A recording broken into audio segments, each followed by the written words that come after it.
Assalamualaikum warahmatullahi wabarakatuh. Saya Nurlia Isrompung dengan NIM A321-23090 dari kelas C, mata kuliah Sistem Peradilan. Saya di sini akan membuatkan resume pemeriksaan surat. Pemeriksaan terhadap surat yang tidak langsung mempunyai hubungan dengan tindak pidana yang diperiksa, akan tetapi dicurigai dengan alasan kuat untuk hal itu. Penyidik dengan izin tertulis dari Ketua Pengadilan Negeri berhak membuka, memeriksa, dan menyita surat yang dikirimkan melalui kantor pos pengangkutan dengan tanda terima. Pemeriksaan tersangka.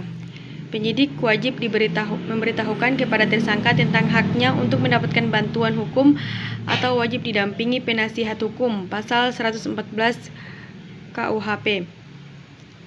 Wajib didampingi penasihat hukum perkara yang ancaman lebih dari 15 tahun, perkara yang ancaman hukuman mati tersangka tidak mampu, perkara yang ancaman lebih dari 5 tahun sampai lebih dari 15 tahun.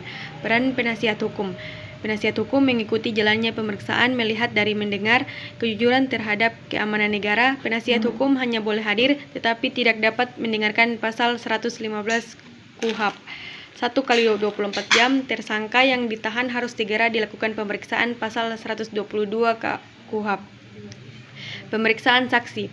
Saksi adalah orang yang dapat memberikan keterangan guna kepentingan penyidikan, penuntutan, dan peradilan tentang suatu perkara pidana yang dia dengar sendiri, lihat sendiri, dan ia alami sendiri. Pasal 184 KUHP. Tentang alat bukti yang sah. Dipanggil untuk datang sebagai saksi, dipanggil penyidik. Pasal 216 KUHP.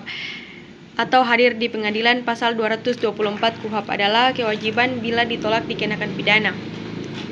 Kemajuan teknologi menghadirkan silent witness yang dapat lebih dipercaya kebenarannya. Kelemahannya saksi hidup, keterbatasan panca indera, kemampuan mengingat suatu peristiwa, kemampuan menceritakan kembali record. Pemeriksaan dan penuntutan keterangan ahli. Pasal 120 KUHP. Bila dianggap perlu, penyidikan dapat meminta bantuan orang ahli, misalnya dokter, forensik, dan lain-lain. Untuk kepentingan otorasi, penyidik wajib memperoleh izin dari pihak keluarga. Lewat 2 hari atau pihak yang perlu diberitahu tidak ditempatkan.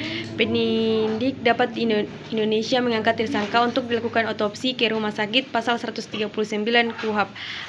Asas penuntutan. Ada asas legalitas, asas yang diwajibkan kepada PU untuk melaksanakan penuntutan terhadap terdakwa. Asas oportunitas, asas yang memberikan kewenangan kepada PU untuk melaksanakan penuntutan. Fidusia Indonesia menurut asas ini. Asas arkusor, asas yang memandang kewenangan tersangka terdakwa sebagai subjek dalam pemeriksaan perkara pidana. Penuntutan tindakan PU. Melimpahkan perkara ke PU dengan maksud agar suatu perkara diperiksa dan diputus oleh hakim di sidang pengadilan. Penuntutan perkara. Tindakan penutup. Perkara dilakukan sebelum PU melakukan penuntutan demi kepentingan hukum. Menghentikan penuntutan. Tindakan di mana PU jaksa telah melakukan kewajiban penuntutan namun tidak terdapat cukup bukti atau peristiwanya sendiri bukan merupakan tindak pidana sehingga PU mencabut penuntutannya. Menyampingkan perkara. Perkara tidak dilimpahkan ke PN untuk diadili dikarenakan PU menilai terhadap kurangnya bukti atau jaksa berpendapat bahwa adalah lebih tepat apabila perkara tersebut diselesaikan menurut hukum perdata atau jika penuntutan tersebut mendatangkan kerugian yang lebih besar daripada mendatangkan keuntungan bagi pribadi tersangka atau masyarakat. Asas oportunitas. Demikian video dari saya. Wassalamualaikum warahmatullahi wabarakatuh.